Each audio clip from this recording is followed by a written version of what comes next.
Assalamualaikum warahmatullahi wabarakatuh. Perkenalkan, nama saya Muhammad Wildan Al-Ghifari. Pada kesempatan kali ini saya akan membahas mengenai sistem kepartaian dan sistem pemilu untuk pengerjaan video UTS pada mata kuliah Sejarah dan Sistem Sosial Politik di Indonesia. Sejarah partai politik.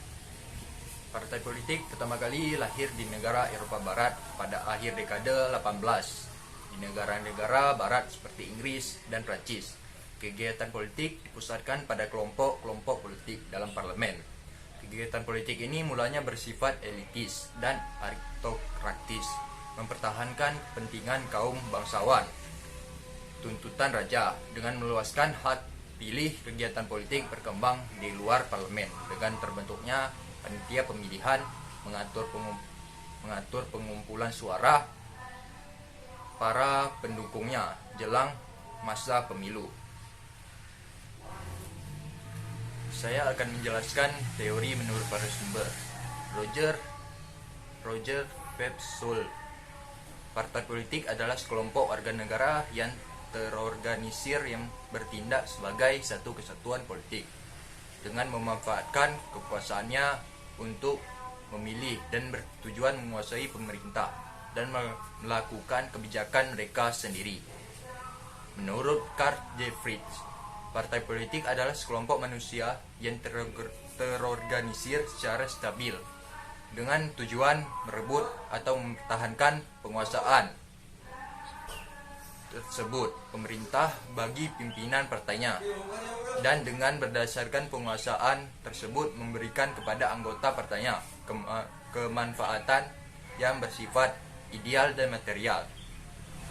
Menurut Sigmund Neumann, partai politik merupakan organisasi dari aktivitas politik yang berusaha untuk menguasai pemerintah dan merebut dukungan rakyat atas dasar persaingan dengan suatu golongan atau golongan lain yang mempunyai pandangan yang berbeda. Menurut Miriam Budiarjo, partai politik adalah suatu kelompok yang terorganisir yang anggota-anggotanya mempunyai orientasi, nilai-nilai yang cita-citanya yang sama. Tujuan kelompok ini adalah untuk memperoleh kekuasaan politik dan merebut kedudukan politik yang biasanya dengan cara konstitusional untuk melaksanakan kebijakan mereka. Menurut Edmund Burgess, partai politik adalah lembaga yang terdiri atas orang-orang yang bersatu untuk mempromosikan kepentingan nasional secara bersama-sama berdasarkan pada prinsip-prinsip dan hal-hal yang mereka setujui. Menurut Robert Mitchell, partai politik sebagai sebuah entitas politik, sebagai sebuah mekanisme tidak secara otomatis mengidentifikasi dirinya dengan kepentingan para anggotanya, juga kelas sosial yang mereka wakili. Partai segala dibentuk sebagai alat untuk mengamankan tujuan. Menurut James Schumpeter, partai politik adalah kelompok yang anggotanya bertindak terutama dalam hal bertujuan perjuangan mencapai kekuasaan partai politik, dan para politisnya merupakan contoh sederhana bagi tanggapan atas ketidakmampuan massa pemilih untuk bertindak selain dari ketidakrapian organisasinya, dan mereka secara nyata berusaha mengatur kompetisi politik layaknya praktek yang sama yang dilakukan oleh asosiasi perdagangan. Menurut Joseph Lombara dan Jeffrey Anderson, partai politik adalah setiap kelompok politik yang memiliki label dan organisasi resmi yang menghubungkan antara pusat kekuasaan dengan loyalitas yang hadir saat pemilihan umum, yang memiliki kemampuan untuk menempatkan kandidat pejabat publik melalui kegiatan pemilihan umum.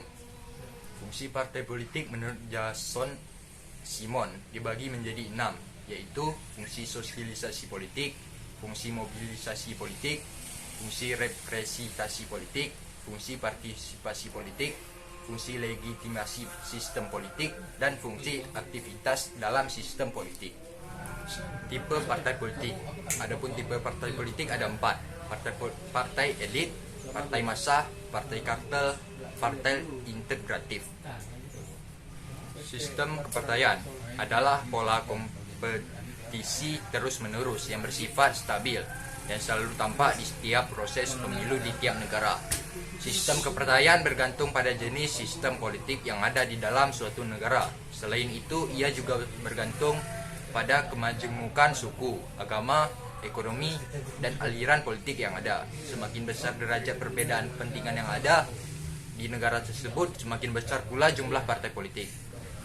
Definisi pemilu. Pemilihan umum adalah suatu proses untuk memilih orang-orang yang akan menduduki kursi pemerintah. Sudiharto mengatakan bahwa pemilu adalah sarana penting dalam demokrasi, karena pemilu merupakan contoh partisipasi rakyat dalam berpolitik. Hilliard Noir juga berpendapat warga negara yang sangat banyak tidak memungkinkan untuk mengadakan permusyawaratan di satu tempat yang sama, sehingga diperlukan pemerintah dalam lembaga perwakilan untuk memecahkan persoalan negara. Sistem pemilu adalah sarana mengkonversi suara menjadi kursi. Tujuan pemilu: memilih wakil-wakil rakyat untuk duduk di dalam lembaga permusyawaratan atau perwakilan. Memilih wakil-wakil rakyat yang mempertahankan tegak berdirinya NKRI, Negara Kesatuan Republik Indonesia. Memilih wakil-wakil rakyat yang akan mempertahankan dasar falsafah negara Republik Indonesia, yaitu Pancasila. Memilih wakil-wakil rakyat yang benar-benar membawa isi hati nurani rakyat dalam melanjutkan perjuangan mempertahankan dan mengembangkan kemerdekaan negara kesatuan RI. Fungsi pemilu: mempertahankan dan mengembangkan sendi-sendi demokrasi di Indonesia, mencapai suatu masyarakat yang adil dan makmur berdasarkan Pancasila, dan menjamin tetap tegaknya Pancasila dan dipertahankannya Undang-Undang Dasar 1945. Sistem pemilu: single member constituent. Satu negara memilih satu wakil, biasanya disebut sistem distrik. Sistem ini diterapkan di negara dengan sistem dui partai seperti Inggris, India, Malaysia, dan Amerika. Multi-member constituent. Satu negara memilih beberapa wakil, biasanya dinamakan sistem perwakilan berimbang atau sistem proporsional. Sistem ini diterapkan di negara dengan banyak partai seperti Belgia, Swedia, Italia, Belanda, dan Indonesia. Sekian dari penjelasan saya. Terima kasih. Bila ada kesalahan kata mohon dimaafkan. Wabillahi taufiq wal hidayah. Assalamualaikum warahmatullahi wabarakatuh.